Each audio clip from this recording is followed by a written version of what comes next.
Hello friends, आज हम NCERT science class 6 का जो है चैप्टर 3 करेंगे। फ्रेंड्स, हम एनसीईआरटी की क्लास साइंस जो है 6 से लेकर 8 तक कंप्लीट करेंगे।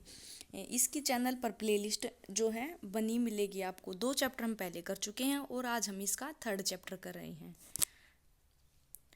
तो फ्रेंड्स देखिए,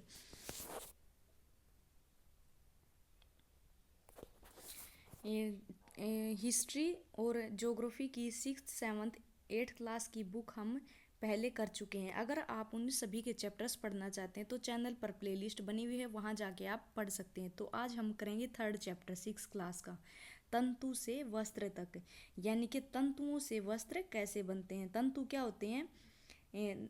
तंतु जो है एक धागे के अंदर जो छोटी छोटी संरचनाएं होती है। जब हम एक धागे को खोलकर देखते हैं तो उसमें से छोटी छोटी संरचनाएं निकलती हैं, उनको बोलते हैं तंतु। उन तंतुओं से जो है किस तरह से वस्त्र बनाए जाते हैं, ये यहाँ पर इस चैप्टर में बताया गया है। फ्रेंड्स, एनसीईआरटी जो है वेरी इंपॉर्टेंट है। हम एनसीईआरटी का कुछ भी जो है मिस नहीं कर सकते, इसलिए हम कंप्लीट एनसीईआरटी पढ़ेंगे। हम इस चैप्टर में कुछ भी नहीं छोड़ेंगे।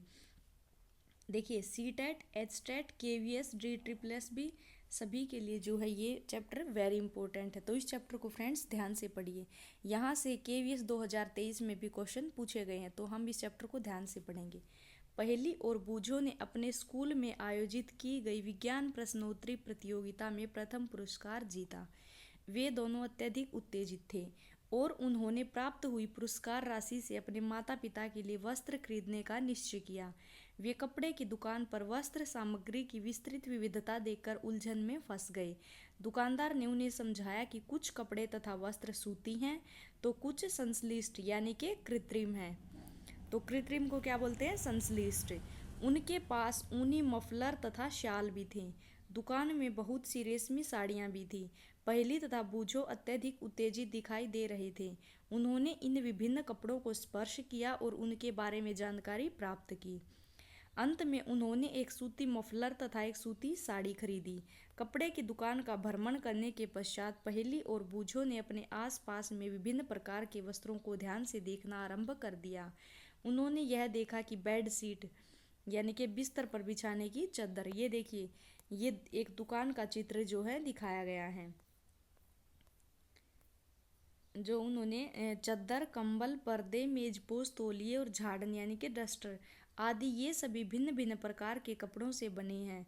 यहाँ तक कि उन्होंने अपने बस्ते तथा बोरे भी किसी प्रकार के वस्त्र से बने हैं। उन्होंने इन सभी वस्त्रों की पहचान सूती, ऊनी, रेशमी अथवा संश्लिष्ट यानी कि कृत्रिम के रूप में की। क्या आप इन वस्त्रों में से कुछ की पहचान कर सकते हैं? तो देखिए, वस्त्रों में विविधता यहाँ पर इस चैप्टर में जो है हम पढ़ेंगे। अपने आसपास के किसी दर्जी की दुकान का भ्रमण कीजिए। सिलाई के बाद बचे कपड़े की कतरन एकत्रित कीजिए। कपड़े की प्रत्येक कतरन को स्पर्श करके उसके स्पर्श का अनुभव कीजिए। दर्जी की सहायता से उससे पूछकर कुछ कपड़ों पर रेशमी, सूती, ऊनी या संश्लिष्ट के लेबल लगाने का प्रयत्न कीजिए।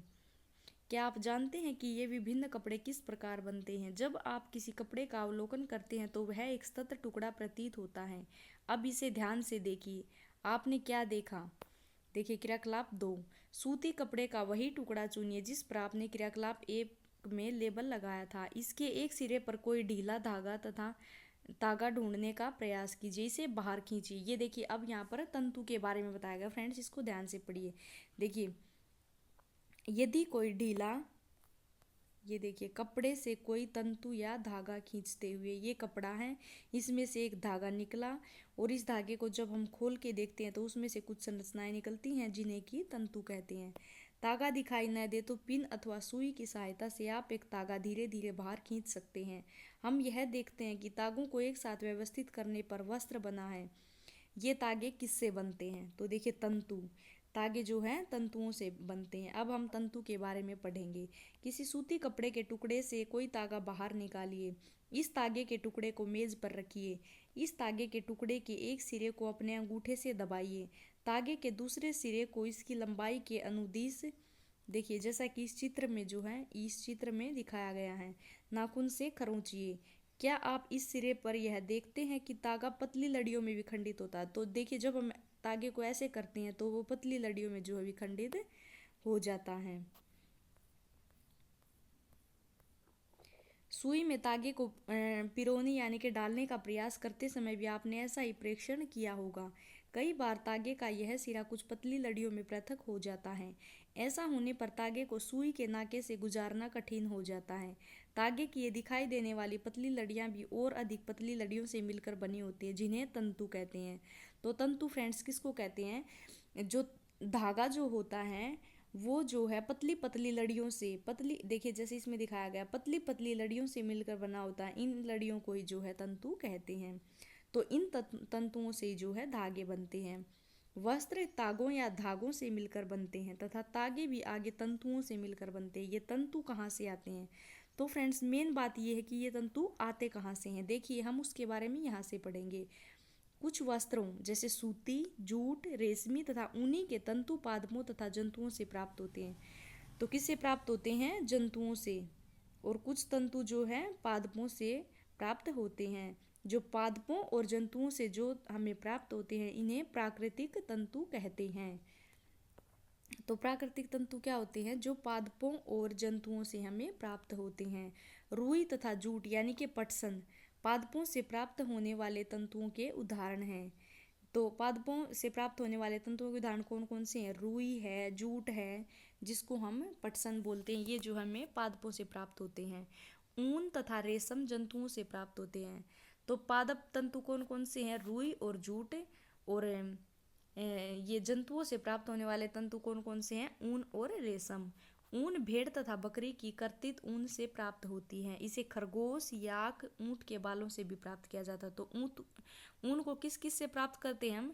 भेड़ से, बकरी से, खरगोश से, याक से और ऊंट के बालों से। देखिए फ्रेंड्स ये क्वेश्चन पूछा जा सकता है। जैसे ये तीन ऑप्शन में ये दिए हों और एक कोई अन्य नाम दिया हो, जैसे किसी भी अन्य जानवर का नाम दिया, जैसे लोमड़ी दिया हो, और ये पूछा जा सकता है कि इनमें से कौन से जंतु से हमें जो है पादप प्राप्त नहीं, वो हमें रेशे प्राप्त नहीं होते, तो वो होगा लोमड़ी। खरगोश से, याक से, ऊंट के बालों से जो है ऊन प्राप्त होती है। रेशमी तंतु रेशम कीट कोकून से खींचा जाता है। फ्रेंड्स ये लाइन वेरी इंपॉर्टेंट है, इसको ध्यान से पढ़िए। रेशमी तंतु रेशम कीट कोकून से खींचा जाता। तो रेशमी तंतु कहाँ से प्राप्त होता है? कोकून से। ये रेशम का इतिहास एक जो है बहुत ही पुराना इतिहास है। ये जो है हमने 6th क्लास की हिस्ट्री में भी जब रेशम मार्ग के बारे में हमने पढ़ा था, तो ये बात हमने वहाँ पर भी पढ़ी थी कि रेशम मार्ग शुरू में रेशम जो है सिर्फ चीन में ही बनता था। बहुत हजार सालों तक चीन ने जो है इस रेशम को बनाने की कला को छुपा के रखा था। कई हजार साल बाद जो है रेशम बनाने की कला पता चली थी। तो रेशमी तंतु कहाँ से प्राप्त होता है? रेशमी कीट कोकून से खींचा जाता है। हजारों वर्षों तक वस्त्र निर्माण के लिए केवल प्राकृतिक तंतुओं का ही उपयोग होता था। पिछले लगभग 100 वर्षों से, कितने वर्षों से? 100 वर्षों से ऐसे रासायनिक पदार्थ जिनके स्रोत पादप अथवा जंतु नहीं है से तंतुओं का निर्माण किया जाता। तो हजारों साल पहले जो है सिर्फ प्राकृतिक तंतुओं का ही उपयोग होता था, लेकिन 100 साल पहले से जो है कृत्रिम तंतु भी जो है का भी निर्माण किया जाने लगा। इन्हें संश्लिष्ट तंतु कहते हैं। तो कृत्रिम तंतु को क्या कहते हैं? संश्लिष्ट तंतु। पोलिएस्टर, नाइलॉन, एक्रिलिक संश्लिष्ट तंतुओं के उदाहरण हैं। तो संश्लिष्ट तंतु कौन कौन से हैं? पोलिएस्टर है, नाइलॉन है, एक्रिलिक है।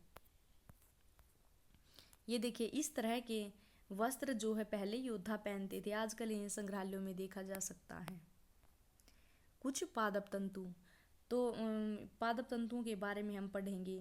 जैसे नाइलॉन है, वो क्या थे? वो कृत्रिम तंतु थे। नाइलॉन, एक्रिलिक, और ये क्या था फ्रेंड्स? एक ये था देखिए पोलिएस्टर। पोलिएस्टर, नाइलॉन, एक्रिलिक ये जो है संश्लिष्ट तंतु थे। तो पादप तंतुओं के बारे में अब हमें पढ़ेंगे। पादप तंतु कौन कौन से थे? जैसे रुई थी, और ऊन जो है जंतु स्रोत थी, और रुई थी, और फ्रेंड्स एक को था वो अब हमें आगे पढ़ेंगे। रुई। क्या आपने कभी तेल के लैंपों के लिए बत्तियां बनाई हैं? इन बत्तियों को बनाने के लिए आपने क्या उपयोग में लाते हैं? इस रुई का उपयोग गद्दों, रजाइयों तथा तकियों में भी किया जाता है। कुछ रुई लीजिए, इसे खींचकर पृथक कीजिए। इसके किनारों को ध्यान से देखिए। आपने क्या परीक्षण किया? ये छोटी पतली लड़ियां जिन्हें आप देख रहे हैं कपास तंतुओं से बनी होती हैं। तो ये लड़ियां किससे बनती हैं? कपास तंतुओं से। रुई कहाँ से आती है? इसे खेतों में उगाया जाता है। साधारणतः कपास के पौधे वहाँ उगाए जाते हैं। ये देखिए कपास के पौधे दिखाए गए हैं। रुई हमें कपास के पौधों से प्राप्त होती है। और रुई के लिए कैसी जलवायु चाहिए, यानी कि कपास के लिए काली मृदा और जलवायु उष्ण होती है। तो रुई के पौधे के लिए, यानी कि कपास के पौधे के लिए मृदा काली और जलवायु उष्ण होती है। क्या आपने ऐसे कुछ राज्यों के नाम बता सकते हैं जहां हमारे देश में कपास की कृषि की जाती है? कपास पादप के फल, यानी कि कपास गोलक, लगभग नींबू की माप के होती है। ये देखिए, ये दिखाए गए, ये जो है नींबू की माप के होते हैं। पूर्ण परिपक्व होने पर बीज टूटकर खुल जाते हैं तथा अब कपास तंतुओं से ढके बिनोले कपास बीज को देखा जाता है। कपास के अंदर जो है बिनोले भी होते हैं। क्या आपने ऐसे कपास खेत को देखा जो कपास चुने जाने के लिए तैयार हो चुके हों? हर समय इस समय खेत कपास के परिफूलों, यानी कि रोंगों से इतना सफेद हो जाता है जैसे हिम ने ढक लिया हो, यानी कि बिल्कुल बर्फ की तरह। देखिए, ये जो है कपास जो है खिली हुई है। पहले ये जो है इन गोलों में होती है, लेकिन फिर ये बाद में खिल जाती है। कपास जो है गर्मी के समय खिलती है। तो देखिए, और कपास से ही जो है सूती वस्त्र तैयार होते हैं।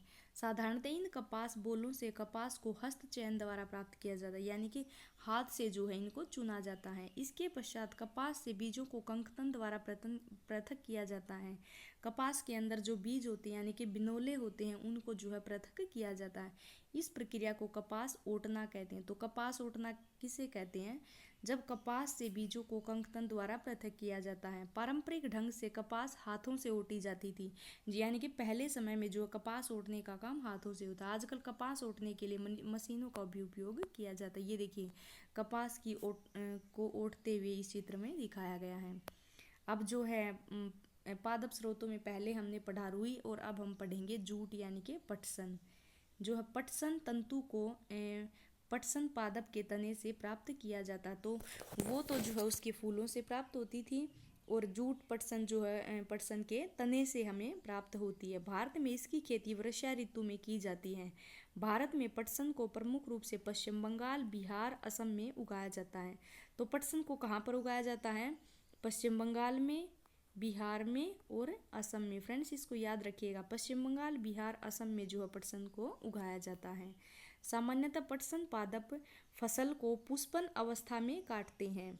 फसल कटाई के पश्चात पादपों के तनों को कुछ दिनों तक जल में डुबोकर रखा जाता है, यानी कि पहले उनकी कटाई की जाती है और फिर उनको जो है कुछ दिनों के लिए जल में भिगोया जाता है, यानी कि डुबो कर रखा जाता है, सिर्फ भिगोया नहीं जाता। ऐसा करने पर तने गल जाती है। ये देखिए, जैसे ये तना है पटसन का, इसको जो है पानी में डुबोते हैं, तो फिर जो है इसके ऊपर जो ये तने के ऊपर जो संरचनाएं होती हैं वो जो है गल जाती हैं, और उन्हें पटसन तंतुओं से हाथों द्वारा पृथक किया जाता है। तो पटसन के पौधे को जो है तने से जो है उस हाथों द्वारा उसे अलग किया जाता है। वस्त्र बनाने से पहले इन तंतुओं को तागों में परिवर्तित कर लिया जाता है। तो ये जो तंतु हमें प्राप्त होते हैं, इनको तागों में परिवर्तित किया जाता है। ऐसा कैसे किया जाता है, देखिए हम आगे पढ़ेंगे। देखिए, रुई से जो है तागा बनाना यहाँ पर दिखाया गया है। सूती तागे की कताई किस प्रकार करते हैं वो हम पढ़ेंगे। आप स्वयं सूती तागा बनाने का प्रयास कर सकते हैं। एक हाथ में कुछ रुई पकड़िए, दूसरे हाथ के अंगूठे तथा तर्जनी के बीच कुछ रुई की चुटकी भरिए और इसे धीरे धीरे रुई से बाहर की ओर खींचिए। रेशों को लगातार ऐंठते भी रहिए। क्या आप ऐसे तागा बना सकते हैं? रेशों से तागा बनाने की प्रक्रिया को कताई कहते हैं। तो कताई किसे कहते हैं? रेशों से जब हम तागा बनाते हैं उस प्रक्रिया को जो है कताई कहते हैं। इस प्रक्रिया में रुई के एक पुंज से रेशों को खींचकर ऐंठते हैं। ऐसा करने से रेशे पास पास आ जाते हैं और तागा बन जाता है। कताई के लिए एक सरल युक्ति हस्त तकुआ का उपयोग किया जाता है, जिसे जो है तकली कहते हैं। तो कताई के लिए जिस सरल युक्ति का प्रयोग किया जाता है उसे क्या कहते हैं? तकली। हाथ से प्रचलित कताई के उपयोग होने वाले एक अन्य युक्ति चरखा है। देखिए, चरखा जो है, चरखे का सभी को पता होगा, क्योंकि हमारे राष्ट्रपिता महात्मा गांधी जी जो है चरखे के उपयोग को बढ़ावा देते थे। चरखे के उपयोग को राष्ट्रपिता महात्मा गांधी ने स्वतंत्रता आंदोलन के एक पक्ष के रूप में लोकप्रियता प्रदान की थी। उन्होंने लोगों को हाथ कते तागों से बुने वस्त्र को पहनने तथा ब्रिटेन की मिलों से बने आयातित कपड़े का बहिष्कार करने के लिए जो है प्रोत्साहित किया था। खादी के प्रचलन को बढ़ावा देने के लिए भारत सरकार ने 1956 में एक संगठन का निर्माण किया। तो संगठन का निर्माण कब किया था फ्रेंड्स? संगठन का निर्माण किया 1956 में, जिसे खादी एवं ग्रामोद्योग आयोग कहते हैं। तो 1956 में जिस संगठन का निर्माण किया था उसे क्या कहते हैं? खादी एवं ग्रामोद्योग आयोग। वृहत पैमाने पर तागों की कताई का कार्य कताई मशीनों की सहायता से किया जाता है, यानी कि बड़े पैमाने पर जो कताई का कार्य होता है वो जो है मशीनों की सहायता से किया जाता है। कताई के पश्चात तागों का उपयोग वस्त्र बनाने में किया जाता है। तागे से वस्त्र। तागे से वस्त्र बनाने की कई विधियां हैं। इनमें दो प्रमुख विधियां बुनाई तथा बंधाई हैं। अब देखिए, तागे से वस्त्र बनाने के लिए हम बुनाई की विधि के बारे में पढ़ेंगे। क्रियाकलाप 2 में आपने यह ध्यान दिया होगा कि वस्त्र तागों के दो सेटों जिन्हें एक साथ व्यवस्थित किया जाता है से मिलकर बनते हैं। तागे के दो सेटों को आपस में व्यवस्थित करके वस्त्र बनाने की प्रक्रिया को बुनाई कहते हैं, वीविंग। तो वीविंग किसे कहते हैं? तागे के दो सेटों को आपस में व्यवस्थित करके वस्त्र बनाने की प्रक्रिया को बुनाई यानी कि वीविंग कहते हैं। आइए कागज़ की कुछ पट्टियों को बुनने का प्रयास करें। विभिन्न रंगों की, देखिए जैसे इसमें दिखाया गया है, ये देखिए इस चित्र में ये जो है दिखाया गया है, विभिन्न रंगों की जो पट्टियाँ ली गई हैं और किस प्रकार से उनकी जो है एक दूसरे के ऊपर डालकर उनकी बुनाई की जा रही है। तो ये कपास की पट्टियों से बुनाई जो इस चित्र में दिखाई गई है। इसी ढंग से तागों के दो सेटों को बुनकर वस्त्र बुने जाते हैं। तागे वास्तव में कागज़ की पट्टियों की तुलना में बहुत पतले होते हैं। वस्त्रों की बुनाई करघों पर की जाती है। देखिए जिस तरह ये करघा दिखाया गया, करघे या तो हस्त प्रचलित होते हैं या जो है विद्युत प्रचलित होते हैं। एक विशेष प्रकार की बुनाई। क्या कभी आपने यह ध्यान से देखा है कि स्वेटर किस प्रकार बुने जाते हैं? इसकी बुनाई नीटिंग में किसी एकल तागे का उपयोग वस्त्र के एक टुकड़े को बनाने के लिए किया जाता है। क्या आपने कभी किसी फटे हुए मोजे के किसी तागे को खींचकर देखा है? जब आप ऐसा करते हैं तब क्या होता है? एकल धागा निकालकर खींचता चला जाता है तथा वस्त्र उधड़ता जाता है। मोजे तथा बहुत सी अन्य पहनने की वस्तुएं ऐसे बुनाई द्वारा बने वस्त्रों से बनाई जाती हैं। इस प्रकार की बुनाई हाथों से तथा मशीनों द्वारा भी की जाती है। दोनों प्रकार की बुनाई का उपयोग विभिन्न प्रकार के वस्त्रों के निर्माण में किया जाता है। इन वस्त्रों का उपयोग पहनने की विविध वस्तुओं को बनाने में होता है। ये देखिए, पहली यह जानना चाहती है कि क्या आपने नारियल के बाहरी खोल के तंतुओं से बने किसी वस्त्र को देखा है? इन तंतुओं का सामान्यतः किन कार्यों में उपयोग होता है? देखिए, वस्त्र सामग्री के इतिहास के बारे में जो है हम यहाँ पढ़ेंगे। क्या आपने कभी यह जानने का प्रयास किया है कि प्राचीन काल में लोग पहनने के लिए किस सामग्री का उपयोग करते थे?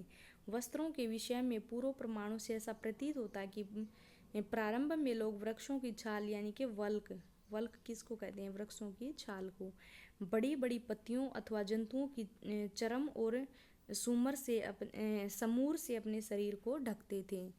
तो देखिए, कृषि समुदाय में बसना आरंभ करने के पश्चात लोगों ने पतली पतली टहनियों तथा घास को बुनकर चटाइयाँ तथा डलियाँ यानी कि टोकरी बनाना सीखा। टोकरी को और क्या कहते हैं? डलियाँ। लताओं, जंतुओं की ऊन तथा बालों को आपस में ऐंठन देकर लंबी लड़ियाँ बनाई। इनको बुनकर वस्त्र तैयार किए। तो वस्त्र कब से आरंभ किए? जब से उन्होंने कृषि समुदाय में बसना आरंभ किया। पूर्व में भारतवासी रुई से बने वस्त्र पहनते थे जो गंगा नदी के निकटवर्ती क्षेत्रों में उगाई जाती थी। फ्लैक्स भी एक पादप है जिससे प्राकृतिक तंतु प्राप्त होता है।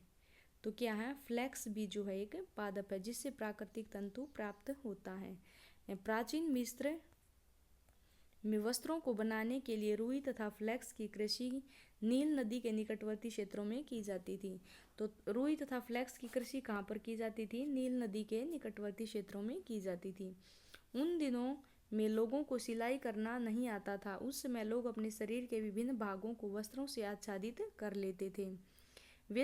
तो रुई और फ्लैक्स की कृषि कहाँ पर की जाती थी फ्रेंड्स? नील नदी के निकटवर्ती क्षेत्रों में जो है की जाती थी। वे शरीर को आच्छादित करने के लिए विभिन्न ढंगों का उपयोग करते थे। सिलाई की सुई के आविष्कार के साथ लोगों ने वस्त्रों की सिलाई करके पहनने के कपड़े तैयार किए। इस आविष्कार के पश्चात सिले कपड़ों में बहुत सी विविधताएं आ गई हैं। परंतु क्या आश्चर्यजनक बात नहीं है कि आज भी साड़ियों, धोतियों, लुंगियों तथा पगड़ियों का बिना सिले वस्त्रों के रूप में उपयोग किया जाता है। देखिए, इतने लंबे समय से लेकर आज तक भी जो है जो साड़ियाँ होती हैं, धोतियाँ होती हैं, लुंगियाँ, पगड़ियाँ होती हैं, उनको बिना सिले ही जो है यूज़ करते हैं हम। जिस प्रकार समस्त देश में खाए जाने वाले भोजन में अत्यधिक विविधता देखने को मिलती, ठीक उसी प्रकार वस्त्रों एवं पहनने की वस्तुओं में भी अत्यधिक विविधता पाई जाती है। देखिए, कपास जो गोलक होते हैं उनको ओटा जाता है, जिससे रेशा बनाया जाता है, उसकी कताई की जाती है, जिससे तागे तैयार होते हैं। ये देखिए, इस चैप्टर के जो है सारांश को अब हम पढ़ेंगे। वस्त्र सामग्री अथवा वस्त्रों में विविधता होती है, जैसे सूती, रेशमी, ऊनी, पॉलिएस्टर। तो वस्त्र किस किस तरह के होते हैं, ये देखिए विभिन्न तरह के होते हैं। वस्त्र तागों से बनते हैं जिन्हें तंतुओं से बनाया जाता है। तंतु या तो प्राकृतिक होते हैं अथवा संश्लिष्ट होते हैं। रेशम, ऊन तथा जूट जो है कुछ प्राकृतिक तंतु। देखिए, रेशम को कैसे प्राप्त किया जाता है, रेशमी कीट कोकून से खींचा जाता है। ये बात हमने फ्रेंड्स इस चैप्टर में पढ़ी है। रुई और जूट जैसे तंतु पादपों से प्राप्त किए जाते हैं। तंतुओं से तागा बनाने की प्रक्रिया को कताई कहते हैं। तागों को बुनाई 2 प्रकार से की जाती है जिनसे वस्त्र बनता है। तो ये था फ्रेंड्स हमारा आज का चैप्टर। नेक्स्ट चैप्टर जो है हम नेक्स्ट वीडियो में लेके आएंगे। धन्यवाद फ्रेंड्स।